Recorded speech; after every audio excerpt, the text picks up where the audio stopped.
नमस्कार। आज हम एक बहुत ही पवित्र और दिलचस्प जगह की गहराई में उतर रहे हैं, ओंकारेश्वर ज्योतिर्लिंग। हाँ बिल्कुल। और साथ में हम बात करेंगे जीवनदायिनी नर्मदा नदी की और प्राचीन भारतीय मंदिर वास्तुकला की भी। मतलब बहुत कुछ है जानने को। सही कहा। हमारे पास कई तरह के स्रोत हैं, कुछ यात्रा ब्लॉग्स हैं, अकादमिक शोध पत्र भी, विकिपीडिया से जानकारी और मंदिर गाइड से भी कुछ अंश। और हमारा मकसद है इन सबसे काम की जानकारी निकालना। ओंकारेश्वर का आध्यात्मिक पहलू, नर्मदा का हमारी संस्कृति और पर्यावरण पर असर, और मंदिरों के पीछे की सोच, तकनीक, सब कुछ। और शुरू करने के लिए एक बहुत ही रोचक बात है ना, वो द्वीप वाली बात। अरे हाँ, ओंकारेश्वर जिस द्वीप पर है, मांधाता द्वीप, उसका आकार अगर आप ऊपर से देखें तो पवित्र ओम जैसा दिखता है। ये सच में अद्भुत है। कमाल है। ये सिर्फ भूगोल नहीं, ये आस्था और प्रकृति का एक गहरा कनेक्शन दिखाता है। तो ये द्वीप मध्य प्रदेश के खंडवा जिले में है ना? जी हाँ, खंडवा जिले में। और ओंकारेश्वर, जैसा हम जानते हैं, भारत के 12 प्रमुख ज्योतिर्लिंगों में से एक है। शिव की मतलब परम चेतना की एक शक्तिशाली अभिव्यक्ति। अच्छा, स्रोतों में एक बात बार बार आ रही है, ओंकारेश्वर और ममलेश्वर की। क्या ये दो अलग अलग लिंगम है या एक ही? हाँ, ये एक दिलचस्प पहलू है। देखिए, ओंकारेश्वर मंदिर तो द्वीप पर है, नदी के दूसरी तरफ दक्षिणी तट पर ममलेश्वर मंदिर है। ओके। अब स्थानीय मान्यता यह है, और कई पंडित भी यही मानते हैं, कि दोनों मिलकर एक ही ज्योतिर्लिंग बनाते हैं। इसलिए कहा जाता है कि दर्शन तभी पूरे होते हैं जब आप दोनों जगह जाएं। अच्छा, तो ये जानना जरूरी है जाने वालों के लिए। दर्शन के समय का क्या? कहीं पढ़ा था कि ओंकारेश्वर में शायद ज्यादा समय न मिले। हाँ, ये सच है। ओंकारेश्वर में भीड़ बहुत होती है, तो हो सकता है दर्शन बस कुछ सेकंड के लिए ही हो, लगभग 10 सेकंड मान लीजिए। पर ममलेश्वर में आप थोड़ा शांति से आप ज्यादा वक्त बिता सकते हैं। ठीक है। और मंदिर खुलने बंद होने का समय क्या रहता है? मंदिर सुबह जल्दी खुल जाता है, करीब 5 बजे, और रात को लगभग 10 बजे तक खुला रहता है। बीच में सुबह, दोपहर, शाम की विशेष आरतियां भी होती हैं। और परिक्रमा, उस ओम आकार के द्वीप की परिक्रमा का भी जिक्र है? हाँ बिल्कुल। परिक्रमा बहुत महत्वपूर्ण मानी जाती है। पैदल भी कर सकते हैं, करीब 6-7 किलोमीटर का रास्ता है, या फिर नाव से भी कर सकते हैं नर्मदा नदी में। नाव वाली परिक्रमा में कितना समय लगता है? उसमें लगभग आधा घंटा लगता है, और वो संगम पर थोड़ी देर रुकते भी हैं। ये अपने आप में एक बहुत सुंदर अनुभव है। ये असल में बड़ी नर्मदा परिक्रमा का ही एक छोटा हिस्सा है। नर्मदा की बात आई है तो ये नदी तो अपने आप में एक पूरी कहानी है। बिल्कुल। भारत की 7 सबसे पवित्र नदियों में से एक, विंध्य और सतपुड़ा पहाड़ियों के बीच से बहती है। इसका बेसिन देखिए, मध्य प्रदेश में तो है ही, गुजरात, महाराष्ट्र, छत्तीसगढ़ तक फैला हुआ है। और वो डायनासोर वाली बात, वो भी नर्मदा घाटी में ही है? अरे हाँ, राजासोरस नर्मदेंसिस। सोचिए, इसी नर्मदा घाटी में डायनासोर के जीवाश्म मिले हैं। ये जगह कितनी प्राचीन और ऐतिहासिक रूप से महत्वपूर्ण है। वाकई, मतलब इतिहास, प्रकृति, आस्था, सब कुछ एक जगह। और त्योहारों पर तो माहौल ही अलग होता होगा। हाँ, महाशिवरात्रि जैसे पर्व पर तो ओंकारेश्वर में लाखों लोग आते हैं, करीब 1 लाख तक भीड़ हो जाती है। तब यहाँ सिर्फ पूजा नहीं, पारंपरिक संगीत, नृत्य, मेले, सब कुछ होता है। एक पूरा सांस्कृतिक उत्सव। वहाँ पहुँचना कितना आसान है? मतलब कनेक्टिविटी कैसी है? सड़क मार्ग सबसे आम है, इंदौर और खंडवा से अच्छी तरह जुड़ा हुआ है। रेलवे स्टेशन की बात करें तो खंडवा या इंदौर पास पड़ते हैं, और हवाई अड्डा तो इंदौर में है ही। हाँ, एक ब्लॉग में भेरू घाट पर ट्रैफिक का जिक्र था। कोई और रास्ता भी है? हाँ, अगर भेरू घाट पर ट्रैफिक ज्यादा लगे तो बरवाहा कटकुट होकर इंदौर जाने वाला रास्ता एक विकल्प हो सकता है। चलिए, अब थोड़ी बात मंदिर की बनावट, उसकी वास्तुकला की करते हैं। हिंदू मंदिर सिर्फ इमारतें तो नहीं होती? नहीं, बिल्कुल नहीं। ये गहरे सांस्कृतिक, ऐतिहासिक और धार्मिक प्रतीक हैं। वास्तु पुरुष मंडल जैसे सिद्धांतों पर आधारित होते हैं। हर चीज का मतलब है समरूपता, अनुपात, संतुलन। ये सब आध्यात्मिक संतुलन को दर्शाते हैं। ओंकारेश्वर मंदिर किस शैली में बना है? मूल रूप से ये उत्तर भारतीय नागर शैली में है। वो ऊंचे शिखर वाली शैली, जिसका शिखर धीरे धीरे ऊपर जाकर एक बिंदु पर मिल जाता है, जैसे स्वर्ग की ओर संकेत कर रहा हो। लेकिन इसमें मराठा प्रभाव का भी जिक्र मिलता है, जैसे गणेश पट्टी का उल्लेख है। हाँ, ये दिखाता है कि समय के साथ मंदिर में चीजें जुड़ी हैं। मूल ढांचा नागर शैली का है, पर बाद में शायद मराठा काल में कुछ तत्व जोड़े गए, जैसे गणेश पट्टी। ये इतिहास की परतें हैं। और बनाने की तकनीक, बिना सीमेंट के इतने बड़े पत्थर कैसे जोड़े जाते थे? ये कमाल की इंजीनियरिंग थी। इंटरलॉकिंग तकनीक का इस्तेमाल होता था। पत्थरों को इस तरह तराशा जाता था कि वो एक दूसरे में फिट हो जाएं। इससे ढांचा बहुत मजबूत बनता था, भूकंप जैसी आपदाओं को भी झेल सकता था। नींव भी बहुत सोच समझकर बनाई जाती थी, ताकि सारा वजन सीधा जमीन में जाए। अद्भुत। हजारों साल पहले की तकनीक, पर आज के समय में इन सब पर कुछ असर भी पड़ा है, खासकर नर्मदा पर बने बांधों का। हाँ, ये एक संवेदनशील और कह सकते हैं जटिल मुद्दा है। सरदार सरोवर, बरगी, इंदिरा सागर जैसे बड़े बांध बने हैं। इनसे बिजली मिली, सिंचाई के लिए पानी मिला, ये सच है। लेकिन नदी पर और मंदिरों पर क्या असर हुआ? असर तो पड़ा है। नदी का प्राकृतिक बहाव बदला है, पानी के साथ बहकर आने वाली गाद, तलछट कम हुई है, और कुछ पुराने मंदिर और पुरातात्विक स्थल बांधों के पानी में डूब गए। हालांकि कुछ महत्वपूर्ण मंदिरों को दूसरी जगह स्थापित भी किया गया। प्रदूषण भी एक समस्या है शायद? हाँ, प्रदूषण एक बड़ी चिंता है। शहरों का गंदा पानी, फैक्ट्रियों का कचरा, ये सब नदी में मिलता है, जो ठीक नहीं है। तो मतलब एक तरफ विकास की जरूरतें हैं, बिजली, पानी, दूसरी तरफ हमारी सांस्कृतिक धरोहर और पर्यावरण है। संतुलन कैसे बने? यही सबसे बड़ी चुनौती है। नदी की इकोसिस्टम को, उसकी जैव विविधता को बचाना, साथ ही ओंकारेश्वर जैसी सांस्कृतिक धरोहरों का संरक्षण करना और विकास भी जरूरी है। कोई समाधान? जरूरत है सस्टेनेबल अप्रोच की। इको टूरिज्म को बढ़ावा दिया जा सकता है।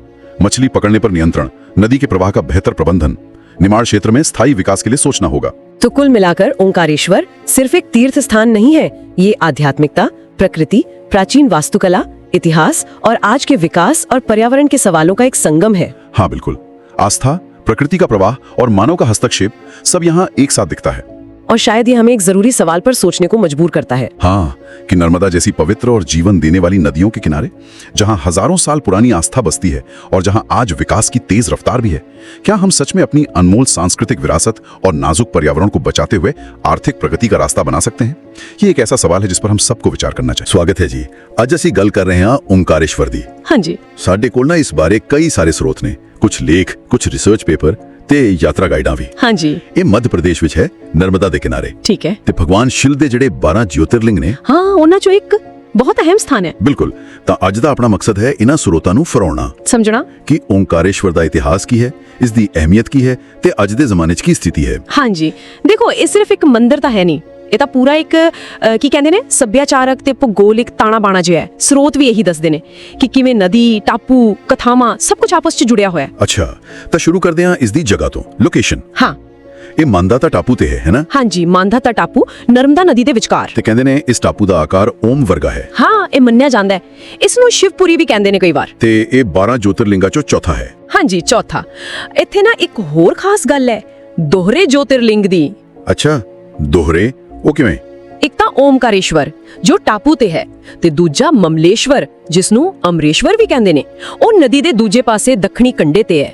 ਓ ਅੱਛਾ, ਦੋ ਵੱਖਰੇ ਵੱਖਰੇ ਮੰਦਿਰ। ਹਾਂ, ਪਰ ਬਹੁਤ ਸਾਰੇ ਲੋਕ, ਖਾਸ ਕਰਕੇ ਸ਼ਰਧਾਲੂ, ਮੰਨਦੇ ਨੇ ਕਿ ਦੋਵਾਂ ਦੇ ਦਰਸ਼ਨ ਜ਼ਰੂਰੀ ਨੇ, ਕਿ ਦੋਵੇਂ ਮਿਲ ਕੇ ਇੱਕ ਸੰਪੂਰਨ ਜੋਤਿਰਲਿੰਗ ਬਣਦੇ ਨੇ। ਅੱਛਾ, ਮਤਲਬ ਇੱਕ ਯਾਤਰਾ ਵਿੱਚ ਦੋਵਾਂ ਥਾਵਾਂ ਤੇ ਜਾਣਾ ਚਾਹੀਦਾ। ਹਾਂਜੀ, ਤਾਂ ਹੀ ਸੰਪੂਰਨ ਮੰਨੀ ਜਾਂਦੀ ਹੈ ਯਾਤਰਾ। ਇਹ ਤਾਂ ਦਿਲਚਸਪ ਗੱਲ ਹੈ। ਤੇ ਕਥਾਵਾਂ ਵੀ ਬਹੁਤ ਹੋਣਗੀਆਂ ਇਸ ਨਾਲ ਜੁੜੀਆਂ। ਬਿਲਕੁਲ। ਇੱਕ ਤਾਂ ਬਹੁਤ ਮਸ਼ਹੂਰ ਕਹਾਣੀ ਰਾਜਾ ਮਾਂਧਾਤਾ ਦੀ ਹੈ। ਭਗਵਾਨ ਰਾਮ ਦੇ ਵੰਸ਼ ਚੋਂ ਸਨ। ਹਾਂ, ਸੁਣਿਆ। ਕਹਿੰਦੇ ਨੇ ਉਹਨਾਂ ਨੇ ਇੱਥੇ ਬਹੁਤ ਤਪੱਸਿਆ ਕੀਤੀ ਸੀ ਤੇ ਸ਼ਿਵ ਜੀ ਖੁਸ਼ ਹੋ ਕੇ ਇੱਥੇ ਜੋਤਿਰਲਿੰਗ ਰੂਪ ਵਿੱਚ ਪ੍ਰਗਟ ਹੋਏ। ਤੇ ਟਾਪੂ ਦਾ ਨਾਮ ਵੀ ਉਹਨਾਂ ਦੇ ਨਾਮ ਤੇ ਪੈ ਗਿਆ। ਹਾਂਜੀ, ਤੇ ਇੱਕ ਹੋਰ ਕਥਾ ਵਿੰਧਿਆ ਪਰਬਤ ਨਾਲ ਜੁੜੀ ਹੈ। ਅੱਛਾ। ਕਿ ਵਿੰਧਿਆ ਪਰਬਤ ਨੇ ਨਾ ਮੇਰੂ ਪਰਬਤ ਤੋਂ ਉੱਚਾ ਹੋਣ ਲਈ ਸ਼ਿਵ ਜੀ ਦੀ ਭਗਤੀ ਕੀਤੀ। ਫਿਰ ਸ਼ਿਵ ਜੀ ਨੇ ਉਸ ਦੀ ਇੱਛਾ ਪੂਰੀ ਕਰਨ ਲਈ ਤੇ ਉੱਥੇ ਰਹਿਣ ਲਈ ਦੋ ਰੂਪ ਧਾਰਨ ਲਏ, ਓਮਕਾਰੇਸ਼ਵਰ ਤੇ ਮਮਲੇਸ਼ਵਰ। ਕਮਾਲ ਹੈ। ਮਤਲਬ ਇਹਨਾਂ ਕਥਾਵਾਂ ਨਾਲ ਜਗ੍ਹਾ ਦੀ ਅਹਿਮੀਅਤ ਹੋਰ ਵੀ ਵੱਧ ਜਾਂਦੀ ਹੈ। ਬਿਲਕੁਲ। ਤੇ ਕੁਝ ਖਾਸ ਗੱਲਾਂ ਵੀ ਨੇ, ਜਿਵੇਂ ਓਮਕਾਰੇਸ਼ਵਰ ਜੋਤਿਰਲਿੰਗ ਬਾਰੇ। ਹਾਂ, ਕੀ ਖਾਸ ਹੈ? ਉੱਥੇ ਨਾ ਸ਼ਿਵਲਿੰਗ ਤੇ ਲਗਾਤਾਰ ਪਾਣੀ ਚੜਦਾ ਰਹਿੰਦਾ ਹੈ। ਅੱਛਾ। ਪਰ ਉਸ ਦੇ ਉੱਪਰ ਕੋਈ ਗੁੰਬਦ ਜਾਂ ਛੱਤ ਨਹੀਂ ਹੈ, ਖੁੱਲਾ ਹੈ। ਸੱਚੀ? ਇਹ ਤਾਂ ਬੜੀ ਅਜੀਬ ਗੱਲ ਹੈ। ਆਮ ਤੌਰ ਤੇ ਤਾਂ ਗੁੰਬਦ ਹੁੰਦਾ ਹੈ। ਹਾਂ, ਉਸ ਥਾਂ ਤੇ ਮਤਲਬ ਉੱਪਰ ਮਾਤਾ ਪਾਰਵਤੀ ਦੀ ਚਾਂਦੀ ਦੀ ਮੂਰਤੀ ਸਥਾਪਿਤ ਹੈ। ਓ ਅੱਛਾ। ਤੇ ਰੀਤ ਵੀ ਇਹੀ ਹੈ ਕਿ ਪਹਿਲਾਂ ਸ਼ਿਵਲਿੰਗ ਦੇ ਦਰਸ਼ਨ ਕਰੋ, ਫਿਰ ਮਾਤਾ ਦੇ। ਸਮਝ ਗਿਆ। ਤੇ ਉਹ ਇੱਕ ਹੋਰ ਗੱਲ ਸੁਣੀ ਸੀ, ਚੌਸਰ ਵਾਲੀ। ਹਾਂਜੀ ਹਾਂਜੀ, ਉਹ ਵੀ ਬੜੀ ਮਸ਼ਹੂਰ ਮਾਨਤਾ ਹੈ ਕਿ ਭਗਵਾਨ ਸ਼ਿਵ ਤੇ ਮਾਤਾ ਪਾਰਵਤੀ ਹਰ ਰਾਤ ਉੱਥੇ ਆ ਕੇ ਚੌਸਰ ਖੇਡਦੇ ਨੇ। ਹਰ ਰਾਤ? ਹਾਂ, ਰਾਤ ਦੀ ਆਰਤੀ ਤੋਂ ਬਾਅਦ ਨਾ ਪੁਜਾਰੀ ਉੱਥੇ ਚੌਸਰ ਵਿਛਾ ਦਿੰਦੇ ਨੇ ਤੇ ਸਵੇਰੇ ਜਦੋਂ ਮੰਦਿਰ ਖੁੱਲਦਾ ਹੈ ਤਾਂ ਮੋਰੇ ਖਿਲਰੇ ਹੋਏ ਮਿਲਦੇ ਨੇ। ਕਮਾਲ ਹੈ। ਇਹ ਤਾਂ ਬਿਲਕੁਲ ਇੰਜ ਜਿਵੇਂ ਦੇਵਤੇ ਉੱਥੇ ਸੱਚਮੁੱਚ ਰਹਿ ਰਹੇ ਹੋਣ। ਹੈ ਨਾ? ਬੜੀ ਸ਼ਰਧਾ ਵਾਲੀ ਗੱਲ ਹੈ। ਅੱਛਾ, ਜੇ ਹੁਣ ਮੰਦਿਰ ਦੀ ਬਣਤਰ ਦੀ ਗੱਲ ਕਰੀਏ, ਆਰਕੀਟੈਕਚਰ। ਹਾਂ, ਸਰੋਤ ਦੱਸਦੇ ਨੇ ਕਿ ਇਹ ਨਾਗਰ ਸ਼ੈਲੀ ਵਿੱਚ ਬਣਿਆ ਹੋਇਆ ਹੈ, ਪੁਰਾਣੀ ਭਾਰਤੀ ਸ਼ੈਲੀ। ਨਾਗਰ ਸ਼ੈਲੀ ਮਤਲਬ ਉੱਚੇ ਸ਼ਿਖਰ, ਉਹ ਕਰ ਵਾਲੇ। ਹਾਂਜੀ, ਉੱਚੇ ਸ਼ਿਖਰ ਤੇ ਬਹੁਤ ਬਾਰੀਕ ਗੁੰਝਲਦਾਰ ਨੱਕਾਸ਼ੀ। ਇਹ ਮੰਦਿਰ 5 ਮੰਜ਼ਿਲਾਂ ਵਾਲਾ ਹੈ। 5 ਮੰਜ਼ਿਲਾਂ? ਹਾਂ, ਤੇ ਹਰ ਮੰਜ਼ਿਲ ਤੇ ਵੱਖਰੇ ਦੇਵਤਾ ਸਥਾਪਿਤ ਨੇ। ਓਮਕਾਰੇਸ਼ਵਰ ਜੀ ਸਭ ਤੋਂ ਹੇਠਲੀ ਮੰਜ਼ਿਲ ਤੇ ਨੇ। ਅੱਛਾ। ਤੇ ਇਸ ਦਾ ਜਿਹੜਾ ਸਭਾ ਮੰਡਪ ਹੈ ਉਹ ਵੀ ਕਾਫੀ ਵੱਡਾ ਹੈ। ਕਹਿੰਦੇ ਨੇ 40 ਦੇ ਕਰੀਬ ਥੰਮ ਨੇ ਜਿਨ੍ਹਾਂ ਤੇ ਬਹੁਤ ਸੋਹਣੀ ਨੱਕਾਸ਼ੀ ਕੀਤੀ ਹੋਈ ਹੈ। ਵਾਹ। ਪਰ ਇੱਕ ਗੱਲ ਹੋਰ ਵੀ ਸਾਹਮਣੇ ਆਈ ਹੈ ਸਰੋਤਾਂ ਵਿੱਚ। ਹਾਂ। ਕਿ ਭੀੜ ਬਹੁਤ ਹੁੰਦੀ ਹੈ, ਖਾਸ ਕਰਕੇ ਤਿਉਹਾਰਾਂ ਤੇ, ਜਿਵੇਂ ਮਹਾਸ਼ਿਵਰਾਤਰੀ। ਹਾਂ, ਇਹ ਤਾਂ ਹੈ। ਤੇ ਲੱਖਾਂ ਲੋਕ ਆਉਂਦੇ ਨੇ, ਉਦੋਂ ਦਰਸ਼ਨ ਬਸ ਪਲਕ ਚਪਕਣ ਜਿੰਨੇ ਮਿਲਦੇ ਨੇ। ਹਾਂਜੀ, ਇਹ ਅਕਸਰ ਵੱਡੇ ਤੀਰਥ ਸਥਾਨਾਂ ਤੇ ਹੁੰਦਾ ਹੈ। ਸ਼ਰਧਾ ਬਹੁਤ ਹੈ ਲੋਕਾਂ ਦੀ। ਤੇ ਇਹ ਸਭ ਕੁਝ ਜਿਸ ਨਦੀ ਕਰਕੇ ਹੈ, ਉਹ ਨਰਮਦਾ ਹੈ। ਬਿਲਕੁਲ, ਨਰਮਦਾ ਨਦੀ ਨੇ ਹੀ ਤਾਂ ਇਹ ਟਾਪੂ ਬਣਾਇਆ ਹੈ ਜਦੋਂ ਉਹ ਦੋ ਹਿੱਸਿਆਂ ਵਿੱਚ ਵੰਡੀ ਜਾਂਦੀ ਹੈ। ਤੇ ਨਰਮਦਾ ਤਾਂ ਵੈਸੇ ਵੀ ਭਾਰਤ ਦੀਆਂ ਸਭ ਤੋਂ ਪਵਿੱਤਰ ਨਦੀਆਂ ਚੋਂ ਇੱਕ ਗਿਣੀ ਜਾਂਦੀ ਹੈ। ਹਾਂਜੀ, ਬਹੁਤ ਜ਼ਿਆਦਾ। ਇੱਥੇ ਲੋਕ ਟਾਪੂ ਦੀ ਪਰਿਕਰਮਾ ਵੀ ਕਰਦੇ ਨੇ। ਅੱਛਾ, ਪੈਦਲ ਵੀ ਕਰਦੇ ਨੇ। ਕਰੀਬ 6-7 ਕਿਲੋਮੀਟਰ ਦਾ ਰਸਤਾ ਹੈ, ਜਾਂ ਫਿਰ ਕਿਸ਼ਤੀ ਰਾਹੀਂ। ਕਿਸ਼ਤੀ ਵਾਲਾ ਕਿੰਨਾ ਕੁ ਸਮਾਂ ਲੈਂਦਾ ਹੈ? ਉਹ ਲਗਭਗ ਅੱਧਾ ਘੰਟਾ। ਉਹ ਨਦੀਆਂ ਦੇ ਸੰਗਮ ਤੇ ਵੀ ਰੁਕਦੇ ਨੇ। ਇਹ ਤਾਂ ਵਧੀਆ ਤਰੀਕਾ ਹੋਵੇਗਾ ਪੂਰੇ ਇਲਾਕੇ ਨੂੰ ਦੇਖਣ ਦਾ। ਹਾਂ, ਪਰ ਨਰਮਦਾ ਨਦੀ ਦੀ ਗੱਲ ਕਰੀਏ ਤਾਂ ਅੱਜਕੱਲ ਉਸ ਨੂੰ ਕੁਝ ਚੁਣੌਤੀਆਂ ਦਾ ਸਾਹਮਣਾ ਵੀ ਕਰਨਾ ਪੈ ਰਿਹਾ ਹੈ। ਹਾਂ, ਇਹ ਵੀ ਸਰੋਤਾਂ ਵਿੱਚ ਜ਼ਿਕਰ ਆਇਆ ਸੀ, ਪ੍ਰਦੂਸ਼ਣ ਵਗੈਰਾ। ਹਾਂਜੀ, ਪ੍ਰਦੂਸ਼ਣ, ਸ਼ਹਿਰਾਂ ਦਾ, ਫੈਕਟਰੀਆਂ ਦਾ ਗੰਦਾ ਪਾਣੀ, ਨਾਲੇ ਡੈਮ ਬਹੁਤ ਬਣ ਗਏ ਨੇ।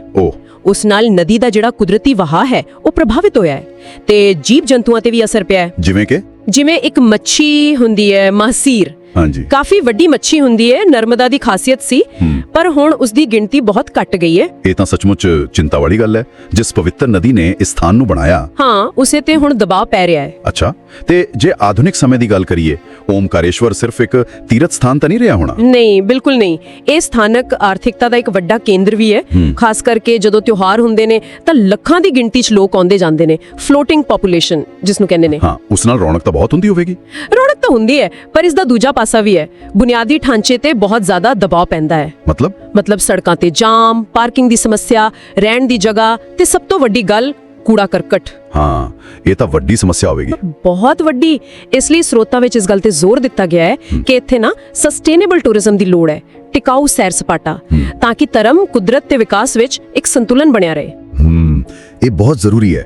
ਤਾਂ ਕੁੱਲ ਮਿਲਾ ਕੇ ਜੇ ਦੇਖੀਏ, ਓਮਕਾਰੇਸ਼ਵਰ ਇੱਕ ਬੜੀ ਗੁੰਝਲਦਾਰ ਜੀ ਥਾਂ ਹੈ, ਜਿੱਥੇ ਇਤਿਹਾਸ ਹੈ, ਧਰਮ ਹੈ, ਕੁਦਰਤ ਹੈ, ਆਰਕੀਟੈਕਚਰ ਹੈ ਨੇ। ਬਿਲਕੁਲ, ਇਹ ਸਥਾਨ ਸਾਨੂੰ ਸੋਚਣ ਲਈ ਮਜਬੂਰ ਕਰਦਾ ਹੈ ਕਿ ਕਿਵੇਂ ਸਾਡੀਆਂ ਹਜ਼ਾਰਾਂ ਸਾਲ ਪੁਰਾਣੀਆਂ ਪਰੰਪਰਾਵਾਂ ਅੱਜ ਦੇ ਇਸ ਤੇਜ਼ ਰਫ਼ਤਾਰ ਯੁੱਗ ਵਿੱਚ, ਜਿੱਥੇ ਇੰਨਾ ਸੈਰ ਸਪਾਟਾ ਹੈ, ਵਾਤਾਵਰਣ ਬਦਲ ਰਿਹਾ ਹੈ, ਉੱਥੇ ਆਪਣੀ ਅਸਲੀਅਤ ਕਿਵੇਂ ਬਚਾ ਕੇ ਰੱਖਣ। ਸਹੀ ਗੱਲ ਹੈ। ਤਾਂ ਅਖੀਰ ਵਿੱਚ ਸੁਣਨ ਵਾਲਿਆਂ ਲਈ ਇੱਕ ਸਵਾਲ ਛੱਡ ਜਾਂਦੇ ਆ। ਹਾਂ, ਜ਼ਰੂਰ। ਕਿ ਜਦੋਂ ਓਮਕਾਰੇਸ਼ਵਰ ਵਰਗਾ ਕੋਈ ਪਵਿੱਤਰ ਸਥਾਨ ਲੱਖਾਂ ਲੋਕਾਂ ਲਈ ਖਿੱਚ ਦਾ ਕੇਂਦਰ ਬਣ ਜਾਂਦਾ ਹੈ, ਤਾਂ ਉਸ ਦੀ ਜਿਹੜੀ ਅਸਲ ਰੂਹਾਨੀਅਤ ਹੈ, ਉਹ ਸ਼ਾਂਤੀ ਵਾਲਾ ਮਾਹੌਲ ਹੈ, ਉਸ ਨੂੰ ਕਿਵੇਂ ਬਰਕਰਾਰ ਰੱਖਿਆ ਜਾਵੇ? ਹਾਂ, ਜਦਕਿ ਲੋਕਾਂ ਦੀ ਸ਼ਰਧਾ ਦਾ ਵੀ ਸਤਿਕਾਰ ਕਰਨਾ ਹੈ, ਆਰਥਿਕ ਲੋੜਾਂ ਵੀ ਨੇ ਤੇ ਸਹੂਲਤਾਂ ਵੀ ਦੇਣੀਆਂ ਨੇ। ਇਹਨਾਂ ਸਭ ਵਿੱਚ ਸੰਤੁਲਨ ਕਿਵੇਂ ਬਣੇ, इस बारे जरूर सोचियो। आज हम एक बहुत ही खास मकाम का गहराई से जायजा ले रहे हैं, ओमकारेश्वर। ये मध्य प्रदेश में है, दरियाए नर्मदा के किनारे। जी बिल्कुल, बहुत ही खूबसूरत और मुकद्दस जगह है। हाँ, और ये सिर्फ भारत के जो 12 मशहूर ज्योतिर्लिंग हैं उनमें से एक ही नहीं, बल्कि यहाँ तो तारीख, सकाफत और कुदरती खूबसूरती सब कुछ एक साथ मिलता है ना? यकीनन, ये एक मुकम्मल पैकेज है, आप कह सकती हैं। तो हमारे पास जो मालूमात हैं वो मंदिर, उससे जुड़ी हुई जो दिलचस्प कहानियां हैं, उसका फने तामीर और जाहिर है नर्मदा दरिया का किरदार, इन सब पहलुओं पर रोशनी डालती हैं। जी, और जायरीन का तजुर्बा कैसा रहता है, ये भी अहम है। बिल्कुल। तो आइए कोशिश करते हैं कि इन सब चीजों को मिलाकर ओमकारेश्वर की जो असल रूह है उसे समझें। जरूर। अच्छा, तो शुरू करते हैं ज्योतिर्लिंग के तस्वुर से। ये क्या है? मतलब शिव जी की नूरानी मौजूदगी की अलामत? जी, आप यूं समझें कि शिव जी का नूरानी ज़ुहूर, रोशनी की एक शक्ल, और ओमकारेश्वर उन 12 अहम मकामात में से एक है। और उसकी खास बात, मैंने सुना है ये एक नहीं बल्कि 2 मंदिर हैं। बिल्कुल सही, ये एक बहुत ही मुनफरिद पहलू है। असल में ये दरियाए नर्मदा के दोनों किनारों पर फैले हुए हैं। एक तो ओमकारेश्वर मंदिर है, जो ओम की शक्ल वाले मांधाता जजीरे पर वाक़या है। अच्छा, ओम की शक्ल का जजीरा, वाह। जी, और दूसरा है ममलेश्वर मंदिर, जो दरिया के दूसरे यानी जुनूबी किनारे पर है। और आमतौर पर जब लोग ज़ियारत के लिए आते हैं तो दोनों ही जगह जाते हैं। समझ गई। और उनसे जुड़ी कहानियां भी तो होंगी? ओह, बहुत सी हैं। कदीम कहानियां, जैसे एक विंध्या पहाड़ की तपस्या की कहानी मशहूर है। फिर राजा मांधाता थे, उनकी अकीदत का किस्सा है। एक रिवायत ये भी है कि जब देवताओं और असुरों में जंग हुई तो शिवजी ने यहीं ओमकारेश्वर का रूप धारा था। अच्छा। और एक बहुत ही दिलचस्प मतलब मकामी रिवायत है कि शिवजी और पार्वती जी हर रात यहाँ आते हैं। रात को क्या करने? चौसर खेलने, यानी पांसे का खेल। सच में? जी हाँ। कहते हैं कि शाम की आरती के बाद पांसे बिछा दिए जाते हैं और सुबह वो बिखरे हुए मिलते हैं। ये उस जगह को आप कहेंगे एक जिंदा हैसियत देता है। वाह, ये तो वाकई हैरत अंगीज है। अच्छा, अब जरा मंदिर के फने तामीर की बात करें, वो कैसा है? ये शुमाली भारत का जो नागर तर्ज तामीर है उसका एक अच्छा नमूना है। नागर तर्ज, इसमें क्या खास होता है? इसमें जो मंदिर का मीनार यानी शिखर होता है वो काफी ऊंचा होता है और वो नीचे से चौड़ा होकर ऊपर की तरफ पतला होता जाता है, खम खाता हुआ। जी। उसे रेखा प्रसाद किस्म का शिखर कहते हैं। और ये मंदिर खुद 5 मंजिला है। 5 मंजिल है? जी, और हर मंजिल पर मुख्तलिफ देवताओं के स्थान है। जो सबसे अंदरूनी हिस्सा होता है, गर्भगृह, वो तो देवता की असल रिहाइशगाह माना जाता है। मैंने वास्तु पुरुष मंडल का भी जिक्र पढ़ा था, वो क्या चीज है? जी, वास्तु पुरुष मंडल का मतलब है कि मंदिर की तामीर जो है वो मुकद्दस ज्योमेट्री और कायनाती उसूलों के मुताबिक की गई है। मकसद ये होता है कि इमारत में मुस्बत तवनाई रहे। एक और दिलचस्प बात यह है कि इन कदीम मंदिरों में लोहा या स्टील कम ही इस्तेमाल होता था। पत्थर से बनाते थे ताकि ज्यादा पायदार रहे। और ओंकारेश्वर नरम पत्थर से बना है, जिस पर नक्शो निगारे बहुत बारीक और खूबसूरत है। सुतूनों पर जो मूर्तियां हैं वो खास तौर पर देखने लायक हैं। और ये सब कुछ दरियाए नर्मदा के किनारे है। दरिया का क्या किरदार है इस सब में? अरे, नर्मदा तो ओंकारेश्वर की जान है, लाजिम व मलजूम है। वो जो ओम की शक्ल वाला जजीरा है ना जिस पर मंदिर है, जी। उस जजीरे का तवाफ यानी परिक्रमा बहुत अहम माना जाता है। अच्छा, ये परिक्रमा कैसे होती है? 2 तरीके हैं, या तो पैदल करें जो लंबा रास्ता है कोई 6-7 किलोमीटर का, ओह, या फिर कश्ती से भी कर सकते हैं। वो मुख्तसर है, आधे घंटे में हो जाता है और उसमें आपको दरियाओं के संगम का नजारा भी मिलता है। नर्मदा खुद भी तो बहुत मुकद्दस मानी जाती है ना? यकीनन भारत के सबसे कदीम और मुकद्दस दरियाओं में से एक है और हयातियाती लिहाज से भी अहम है। खासतौर पर वो मशहूर महाशीर मछली यहीं पाई जाती है। उनके भी माहौलियाती असरात हैं। डैम से क्या फर्क पड़ा है? डैम की वजह से पानी का जो कुदरती बहाव था वो बदला है। इससे महाशीर और हिल्सा जैसी मछलियों पर असर पड़ा है, उनकी तादाद कम हुई है। ये तो फिक्र की बात है। अच्छा, वहाँ के घाट कैसे हैं? सुना है बड़े रौनक वाले होते हैं। जी बिल्कुल, कोटी तीरथ घाट जैसे घाट बहुत मुतहर्रिक हैं। सीढ़ियां नीचे दरिया तक जाती हैं, आसपास पूजा के सामान की दुकानें, लोग रसूमात अदा कर रहे होते हैं, एक अलग ही माहौल होता है। तो मतलब ओमकारेश्वर सिर्फ एक पुरसुकून रूहानी जगह नहीं रही, बल्कि एक बड़ा यात्रा और सियाहती मरकज बन चुका है। जी, खासतौर पर त्योहारों पर जैसे महाशिवरात्रि, तब तो बहुत ही ज्यादा रश होता है। और आसपास भी कुछ देखने की जगह है। हाँ, करीबी सिद्धवरपुट है, वहाँ पुराने जैन मंदिर हैं, वो भी काफी अहम है। लेकिन जाहिर है इतने सारे लोगों की आमद कुछ मसाइल भी लाती होगी, इंफ्रास्ट्रक्चर पर दबाव वगैरह। बिल्कुल, ये एक बड़ा चैलेंज है। जायरीन की बढ़ती हुई तादाद इंफ्रास्ट्रक्चर पर बोझ डालती है और पायदारी यानी सस्टेनेबिलिटी का सवाल भी उठता है।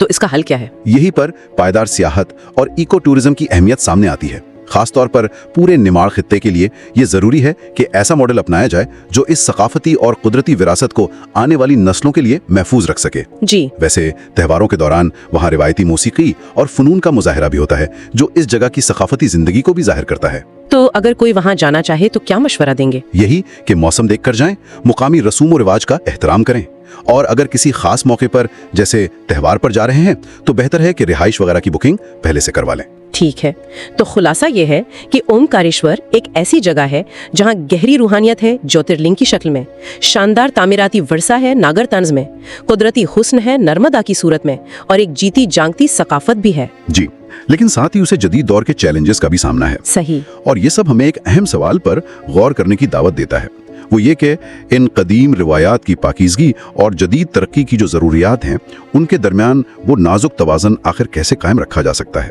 ताकि ओमकारेश्वर की रूहानी और माहौलियाती पाकीज़गी मुस्तकबिल की नस्लों के लिए भी इसी तरह महफूज रह सके। Welcome to the Deep Dive. Today we're taking you on quite a journey. We're looking at Omkareshwar, this sacred island in India, and also the Narmada River that surrounds it. That's right. We've pulled together quite a bit. Ancient texts, modern research. Yeah, lots of layers here. Exactly. And our mission, really, for you, is to go beyond just the surface spirituality. We want to explore the history, the incredible ingenuity behind it, and also look at the challenges it faces today. Get that sort of holistic picture. Precisely. Understand why it's so significant, you know? Okay, so that spiritual significance, where do we start? What's the absolute core we need you to understand? Well, it has to be its status as one of the 12 holiest Jyotirlingas. These are sacred sites dedicated to Lord Shiva. Right, one of the 12 most important ones. Yes. But what's really unique about Omkareshwar is this duality. You have the Omkareshwar temple on the island itself, Yep. and then the Mamaleshwar temple on the southern bank. And traditionally, they're seen as one single Jyotirlinga. You have to visit both for the pilgrimage to be complete. Oh, interesting. So two places, one spiritual entity, kind of. Exactly. It tells you something about how ancient Indian thought viewed sacred energy, that it could, link separate physical places. It wasn't just confined to one spot. That's quite a concept. And the devotion it inspires is just immense. I read that on peak days, like Mahashivratri, you get huge crowds. Oh, huge. We're talking maybe 100,000 people. Wow, and the queues. Can stretch for like an hour and a half. Just for a 10-second viewing. Just for that brief glimpse of the deity, yeah. It really shows the power of faith. It really does. So thinking about these structures that inspire such devotion, what does the architecture tell us about the people who built them? Well, the Omkareshwar temple itself is built in the Nagara style that's typified by these high soaring spires, almost like mountain peaks. Right, very distinctive looking. Very, and lots of intricate carvings, even though the stone there is quite soft. Inside, there's this large hall, the Sabha Mandapa, supported by these 40 massive pillars. 40 pillars, wow. Yeah, decorated with figures called Yakshis, sort of benevolent nature spirits from mythology. In the way they built these things, I was struck by the interlocking architecture you mentioned in the sources. They didn't use steel, but natural binders. Exactly, and that's partly why they've lasted so long, survived earthquakes and floods.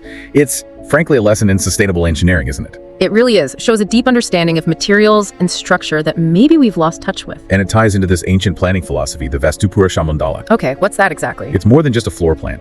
It was a sacred grid system, aligning the temple with cosmic energies, the cardinal directions. It was about connecting the physical building to the divine. architecture as a spiritual act. And amazing discoveries are still being made nearby, right? In the Bagalkhand region. Yes. The Archaeological Survey of India recently found these huge monolithic statues of Vishnu avatars, ancient caves, even Buddhist items, and inscriptions in old scripts like Nagari and Brahmi. It's like history is constantly bubbling up to the surface there. It really is. Yeah. Which brings us quite naturally to the river itself, the Narmada, the lifeblood encircling Omkareshwar. Yeah, let's talk about the Narmada because its importance goes way beyond the spiritual, doesn't it? For people maybe not familiar, how vital is it? Oh, it's absolutely central. It's a major economic driver. Think extensive irrigation supporting crops, wheat, rice, cotton across the region. And power generation too. Definitely. Big dams like the Sardar Sarovar and Indira Sagar generate significant hydroelectric power. But the basin is also incredibly rich, archaeologically speaking. Like what? Well, dinosaur fossils have been found there. Actually, the very first dinosaur fossil found in India was discovered in the Narmada Valley back in 1828. No kidding, dinosaurs. That's amazing. Yeah. And looking forward, there's also this growing potential for ecotourism, especially down in Khandwa's Nimar region. Things like boating, trekking. Which helps local economies, right? And conservation. Exactly. It offers a way to potentially balance livelihoods with protecting the environment. But it's not all positive, is it? There are challenges facing the river now.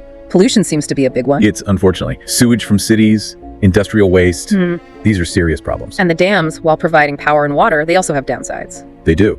Major dams inevitably alter the river's natural flow patterns. They trap sediment that would normally enrich the floodplains downstream. It impacts the whole river ecosystem. So it's a complex picture, balancing development needs with ecological health. Very much so. So quite a journey we've taken you on, from Omkareshwar's spiritual core and its ancient wonders, to the Narmada River, its history, its economic role, its challenges. It really covers so much ground, which leaves us, and you perhaps, with this thought to consider. How do we keep uncovering and celebrating this incredibly rich heritage, the history, the spirituality, Right. while also making sure we protect these precious places and the river itself for the long term? How do we ensure that ecological and cultural sustainability for the future? क्या आप जानते हैं कि भारत में एक ऐसी चमत्कारी और रहस्यमयी जगह है जो पवित्र ओम के आकार के टापू पर बसी है और कहते हैं कि यहाँ स्वयं महादेव तीनों लोकों का भ्रमण करने के बाद हर रात विश्राम करने आते हैं। तो चलिए आज आपको ले चलती हूँ महादेव के उस गुप्त विश्राम स्थल पर। नमस्कार, आज हम चलेंगे मध्य प्रदेश के खंडवा, जहाँ मां नर्मदा के किनारे बसा है पावन ओमकारेश्वर ज्योतिर्लिंग।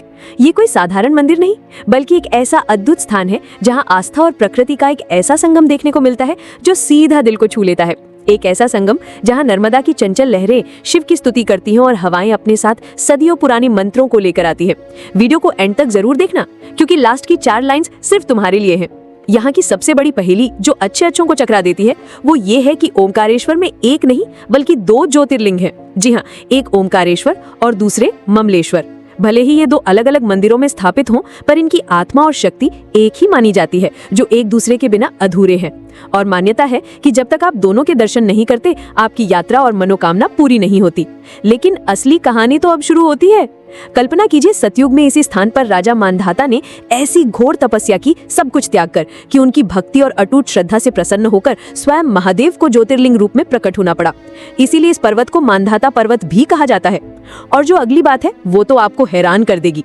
एक और कथा के अनुसार विंध्य पर्वत ने भी यहाँ शिवजी की घोर तपस्या की थी, जिससे प्रसन्न होकर महादेव ने अपने एक ही रूप को 2 भागों में बांट दिया, ओंकारेश्वर और अमलेश्वर। है ना कितने दयालु हमारे शिव। यहाँ की एक और सबसे खास और दिल को छू लेने वाली बात है शाम की शयन आरती।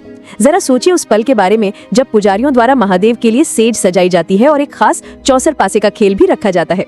माना जाता है कि रात में शिव और पार्वती यहाँ ये खेल खेलते हैं। ये सिर्फ एक आरती नहीं, बल्कि भक्तों का अपने ईश्वर के प्रति एक गहरा व्यक्तिगत प्रेम है। और एक खास बात, क्या आप जानते हैं कि 8वीं सदी में महान दार्शनिक आदि शंकराचार्य जी को इसी पवित्र भूमि पर नर्मदा किनारे एक गुफा में उनके गुरु गोविंद पादाचार्य से अद्वैत वेदांत का वो ज्ञान मिला था जिसने पूरे भारत की आध्यात्मिक दिशा ही बदल दी थी। ये जगह सिर्फ भक्ति का ही नहीं, बल्कि ज्ञान और ऊर्जा का भी सबसे बड़ा केंद्र रही है। तो ओंकारेश्वर सिर्फ एक मंदिर नहीं, बल्कि ब्रह्मांड का वो केंद्र है जहां शिव स्वयं बसते हैं, जहां मां नर्मदा दिन रात उनका अभिषेक करती हैं और जहां हवाएं भी ओम का जाप करती हुई महसूस होती हैं। अगर वीडियो पसंद आया हो तो इसे लाइक और शेयर जरूर करें। कमेंट्स में बताएं आपको राजा मानधाता और विंध्य पर्वत की कथाओं में से कौन सी सबसे ज्यादा दिलचस्प लगी। जिसने ये वीडियो एंड तक देखा है वो सच में लेजेंड है। आपको दिल से सलाम। मिलते हैं नेक्स्ट वीडियो में, तब तक के लिए बाय बाय दोस्तों। वादा है अगला वीडियो 2 गुना